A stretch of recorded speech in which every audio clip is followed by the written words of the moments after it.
Welcome to our show, Solar Flares, A Warning for Humanity, Part 1 of 2.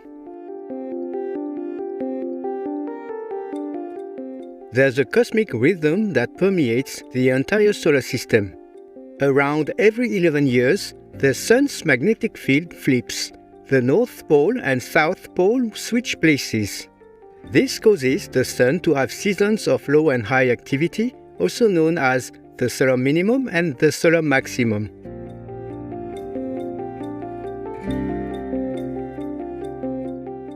In recent years, our Sun has been going through a highly volatile phase.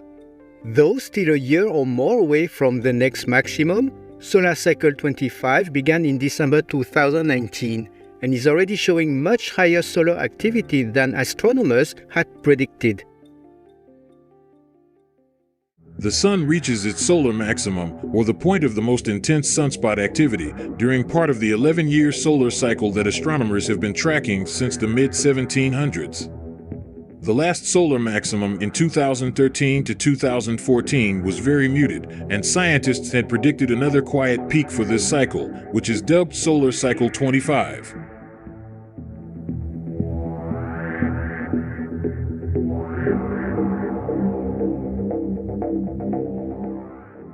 But with the next maximum still a year or more away, this cycle is already exceeding expectations for activity and may even be the most intense period we've seen on the Sun since record-keeping began.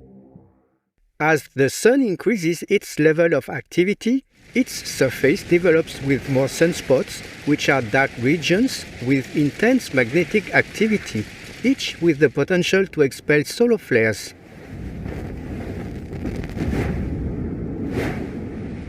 Solar flares are large explosions on the surface of the Sun that emit powerful energy which is then propagated through the universe. At high energy, solar flares eject a massive amount of charged particles from the Sun, known as coronal mass ejections or CMEs, which can produce powerful geomagnetic solar storms that disrupt Earth's communications, electric power grids, navigation signals, and can also harm astronauts and satellites in space.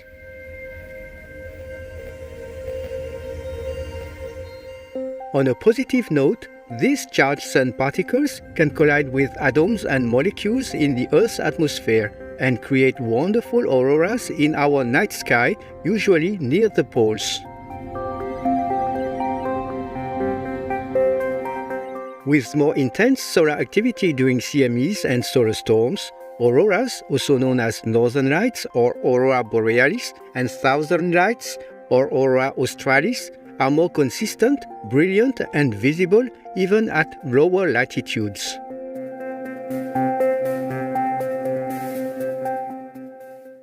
Solar flares are classified as X, M, C, B, and A class, with X class being the most powerful and A class the least powerful. Scientists measure X-class flares as the most powerful, and higher numbers after the X signify an increase in the force of the explosion. In fact, NASA has recorded a few X1 flares in the previous year, but this is the most powerful observed since the Sun unleashed a pair of giant X-class flares.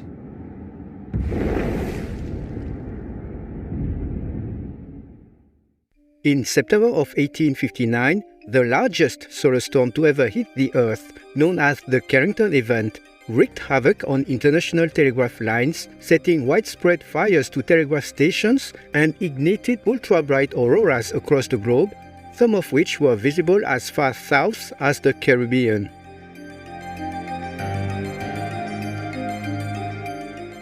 On July 23, 2012, a highly anticipated solar superstorm, at least the strength of the Carrington event, narrowly missed Earth. According to studies, had it reached Earth, electrical outages from the Carrington event-level solar superstorm would have caused catastrophic damages, costing an estimated several $1 trillion in economic losses. Prolonged global blackouts could last for years, as such an event could damage multiple extra high-voltage transformers that are difficult to replace. This could significantly disrupt many sectors, including financial markets, telecommunications, emergency and medical services, the pumping of water and fuel, and the transport of food.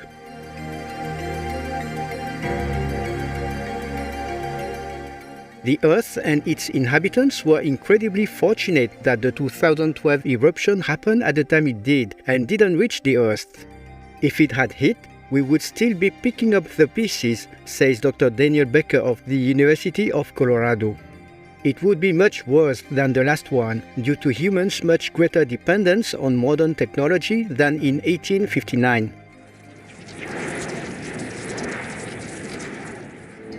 Flares emit energy that propagates throughout the solar system at the speed of light, which is why the radio blackout occurred as soon as the flare was visible. Professor von Siebenbergen of the University of Sheffield warned that a world increasingly reliant on technology was one more vulnerable to larger disruptive solar flares and more solar activity. He said, "This might not have been a problem 100 years ago," he said, when humanity wasn't relying on electrical technology so much. Today, it is another story.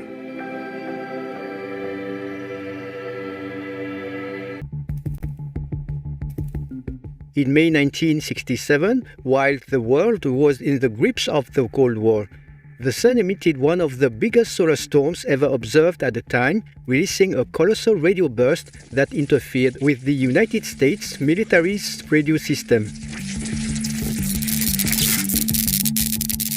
This was interpreted as a deliberate jamming attempt by a foreign adversary and a potential act of war. The world was brought to the brink of what could have been a nuclear war. Fortunately, the US Air Force had been expanding its space weather analysis capabilities, and forecasters managed to intervene, convincing decision makers that the Sun was the likely cause before any rash commands were issued.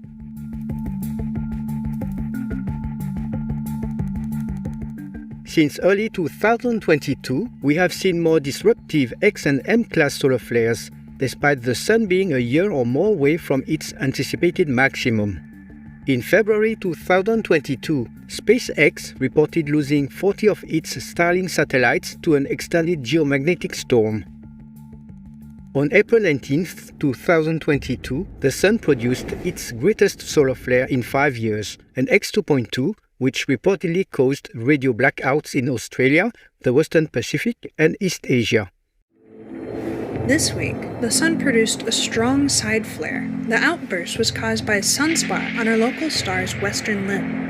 NASA issued a severe warning after the Sun produced its greatest solar flare in years. The blast was spotted by NASA's Solar Dynamics Observatory on Tuesday, triggering a radio blackout for particular shortwaves, aviation, and other communications centered on Asia.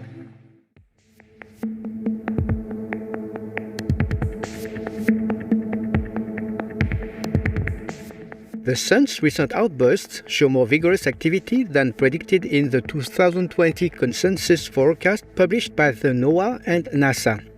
In contrast, a study published in the journal Solar Physics by Dr. Scott McIntosh and colleagues from the National Center for Atmospheric Research predicted that solar cycle 25 could have a magnitude that rivals the top few since records began.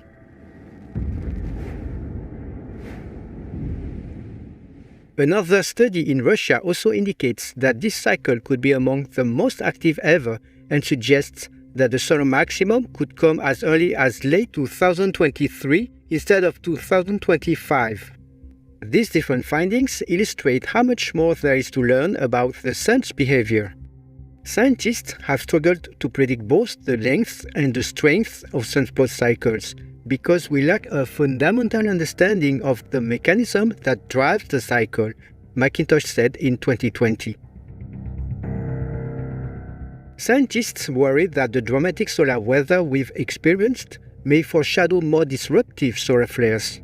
A study published in 2019 found the chance of a Carrington Evans scale flare occurring before 2029 to be less than 1.9%. Nevertheless, astronomers like Dr. Avi Loeb, former chair of the astronomy department at Harvard University, think that the most recent substantial solar flares should serve as a warning that the world must be prepared for another solar storm event of great magnitude.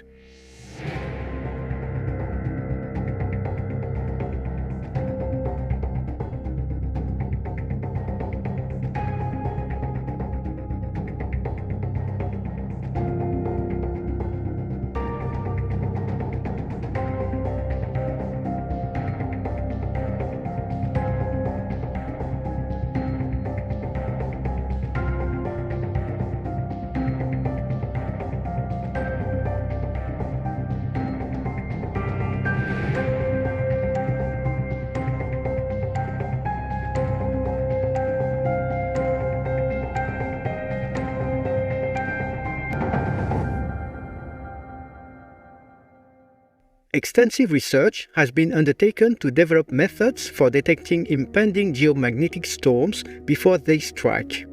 Even a few hours of advanced warning may help us mitigate some of the negative impacts on Earth. However, despite such efforts, scientists are not yet always able to accurately predict when solar storms will occur or their magnitude.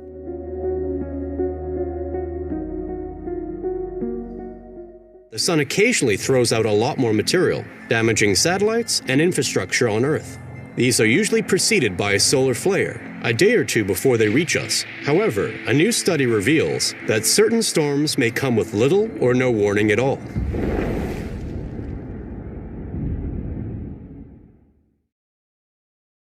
Vegan, the great way to give thanks. Treasured viewers, we are grateful for your company with us today.